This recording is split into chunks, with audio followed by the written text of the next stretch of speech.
భర్తలతో గొడవ పడే మహిళలకి ఒక పెద్ద ఊరట కల్పించేటటువంటి తీర్పు ఇది. పాస్పోర్ట్ కోసం మహిళ చేసుకునే దరఖాస్తులో భర్త సంతకం అక్కర్లేదని మద్రాస్ హైకోర్టు స్పష్టం చేసింది.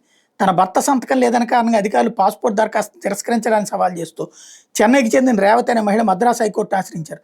తమ దంపతుల మధ్య విడాకుల కేసు పెండింగ్లో ఉందని, అందువల్ల తన భర్త సంతకంతో సంబంధం లేకుండా పాస్పోర్ట్ జారీ చేసేలా ఆదేశాలు ఇవ్వాలని రేవతి హైకోర్టు అభ్యర్థించారు. పిటిషన్ మీద శుక్రవారం హైకోర్టు న్యాయమూర్తి జస్టిస్ ఆనంద్ వెంకటేష్ నేతృత్వం ధర్మాసనం విచారణ చేపట్టింది. ఇరు వర్గాల వాదనల తర్వాత ధర్మాసనం తీర్పు వెలువరించింది. విడాకుల కేసు పెండింగ్లో ఉన్నప్పుడు భర్త సంతకం కావాలని పాస్పోర్ట్ అధికారి అడగడం ఏమాత్రం సరికాదని వ్యాఖ్యానించింది. దంపతుల సంబంధం మధ్య సమస్య ఉన్నప్పుడు స్త్రీ తన భర్త సంతకం పొందడం అసాధ్యం, ఆమె భర్త సంతకం కావాల్సిందని పట్టుబట్టడం ద్వారా ప్రాంతీయ పాస్పోర్ట్ అధికారి చర్య స్త్రీని భర్త ఆస్తిగా భావించే సమాజ వైఖరిని చూపిస్తోంది. వివాహం చేసుకున్న తర్వాత స్త్రీ తన గుర్తింపును కోల్పోదు. పాస్పోర్ట్ కోసం దరఖాస్తు చేసుకోవడానికి పిటిషనర్ తన భర్త సంతకం తీసుకోవాల్సిన అవసరం లేదు. పత్రాలు పరిశీలించి పాస్పోర్ట్ జారీ చేయండి అని ధర్మాసనం ఆదేశించింది.